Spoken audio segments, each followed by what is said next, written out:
गौतम बुद्ध अपने ध्यान में बैठे थे कि वहां पर एक आदमी आया। ये आदमी अपने आलसीपने से बहुत ज्यादा परेशान था। आलसी आदमी गौतम बुद्ध से बोला, महात्मा जी मेरी मदद कीजिए, मैं अपने आलस्य से बहुत ज्यादा परेशान हूँ। आप ही कोई उपाय बताइए जिससे मैं आलसीपन से छुटकारा पा सकूं। गौतम बुद्ध ने उस व्यक्ति से कहा, पहले मुझे यह बताओ कि तुम्हें क्यों लगता है कि तुम आलसी हो।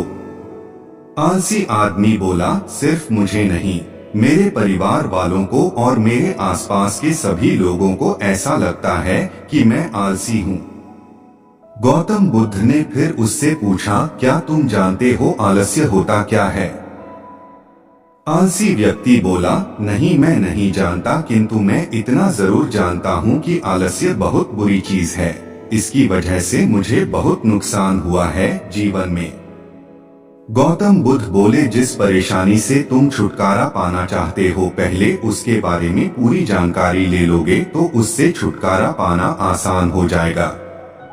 आलसी व्यक्ति बोला, भगवान इतनी बुद्धि तो मुझ में नहीं है, आप ही मुझे इस समस्या के बारे में जानकारी दीजिए। गौतम बुद्ध बोले, आलस्य एक मानसिक अवस्था है, एक विचार है जिसे जाने अनजाने में हम खुद ही जन्म देते हैं। आलस्य दो मूलभूत कारणों की वजह से ही जन्म लेता है, एक है शारीरिक और दूसरा मानसिक।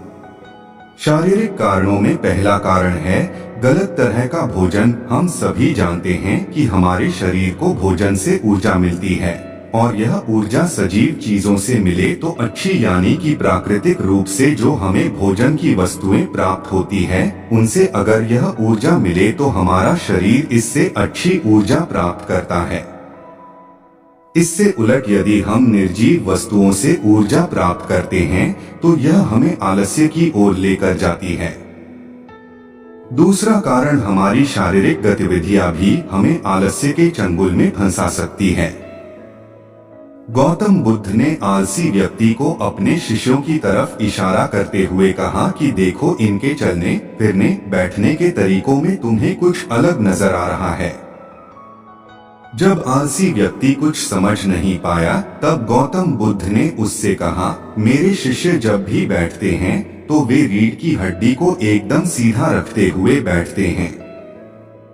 चलते हैं तो उनके दोनों पैरों के बीच अच्छे से संतुलन बना रहता है और जब वह सोते हैं तो उनका शरीर एकदम शिथिल रहता है। ऐसा करने से उन्हें रात्रि में एकदम सही तरीके से नींद आती है।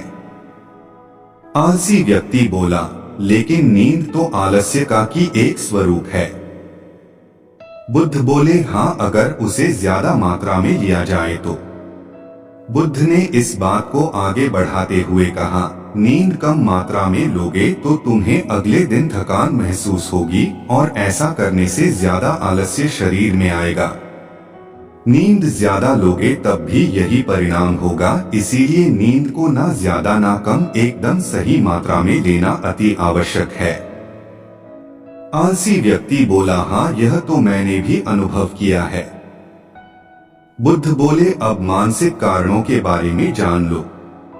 मानसिक कारणों में सबसे पहले हैं हमारी पुरानी गलत धारणाएं। अक्सर ऐसा होता है कि हम पहले जिन कामों में असफल हो चुके हैं, हमारे अंदर ऐसी भावनाएं बन जाती है कि हम उस काम में हमेशा असफल होते रहेंगे, जिस वजह से हमें उस काम को करने में आलस आता है। ऐसी धारणाओं से छुटकारा पाने का एकमात्र उपाय यह है कि हमें अपने मन को यह समझाना चाहिए कि पिछली बार हम जब उस काम में असफल हुए थे तो हम उसके बारे में जितना जानते थे, अब हम उस काम के बारे में उससे ज्यादा जानते हैं, क्योंकि असफल होने के बाद हम उससे काफी कुछ सीखे भी हैं। बुद्ध बोले, दूसरा कारण है आलसी और कामचोर लोगों की संगत। कई बार ऐसा होता है कि हम आलसी नहीं होते, मगर जिनके साथ हम रहते हैं हम उन जैसे बनने लगते हैं। इससे छुटकारा पाने का उपाय बहुत सरल है, कामचोर और आलसी व्यक्तियों से दूर रहो। ऐसे व्यक्तियों की संगत में रहो जो अपने काम को बड़ी लगन से करते हैं और तुम्हें कुछ सिखा पाए। गौतम बुद्ध ने तीसरा कारण बताते हुए कहा, यह कारण आलस्य के लिए सबसे बड़ा कारण है। काम को कल पर टालते रहना यह कारण इतना शक्तिशाली है कि किसी भी व्यक्ति को बर्बाद कर सकता है। इससे बचने का सबसे आसान उपाय यह है कि जो काम जितनी जल्दी संभव हो उतनी जल्दी कर दिया जाए। गौतम बुद्ध ने आलसी व्यक्ति से एक सवाल पूछा, मान लो तुम किसी रेगिस्तान में फंस गए हो और तुम्हें प्यास लगी है, तो तुम क्या करोगे? आलसी व्यक्ति बोला, मैं जल्दी ही रेगिस्तान के आसपास कोई गांव की तलाश करूंगा या ऐसी जगह की तलाश करूंगा जहां पर मुझे पानी मिल सके। गौतम बुद्ध बोले, अगर तुम्हें काफी देर ढूंढने पर भी पानी न मिले तब तुम क्या करोगे? आलसी व्यक्ति बोला, मैं तब भी अपनी तलाश जारी रखूंगा क्योंकि ऐसी परिस्थिति में मेरे पास कोई और दूसरा विकल्प तो होगा ही नहीं। गौतम बुद्ध बोले, बिल्कुल सही, और यही है मानसिक स्तर पर आलस्य का चौथा कारण किसी भी निश्चित लक्ष्य का न होना, यह भी आलस की ओर लेकर जाता है। अब सुनो पांचवें कारण के बारे में। गौतम बुद्ध बोले, सोचो कि तुम्हारे पास काफी सारे सोने के दागिने हैं जो तुम्हें एक जगह से दूसरी जगह लेकर जाना है। तुम चलते चलते थक जाते हो और किसी पेड़ के नीचे बैठ जाते हो और तभी तुम्हें दूर से तुम्हारी तरफ दौड़कर आ रहे डाकू दिखाई देते हैं।